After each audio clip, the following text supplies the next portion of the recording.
بسم اللہ الرحمن الرحیم۔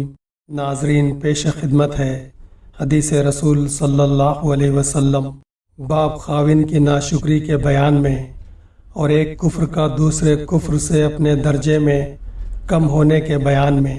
اس حدیث کو ہم سے عبداللہ بن مسلمہ نے بیان کیا، وہ امام مالک سے، وہ زید بن اسلم سے، وہ عطا بن یسار سے، وہ عبداللہ بن عباس رضی اللہ عنہما سے نقل کرتے ہیں کہ نبی کریم صلی اللہ علیہ وسلم نے فرمایا، مجھے دوزخ دکھلائی گئی تو اس میں زیادہ تر عورتیں تھیں جو کفر کرتی ہیں۔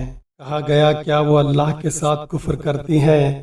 آپ صلی اللہ علیہ وسلم نے فرمایا کہ اگر تم عمر بھر ان میں سے کسی کے ساتھ احسان کرتے رہو، پھر تمہاری طرف سے ان کے خیال میں کوئی ناگواری کی بات ہو جائے تو فوراً کہہ اٹھے گی کہ میں نے کبھی بھی تجھ سے کوئی بھلائی نہیں دیکھی۔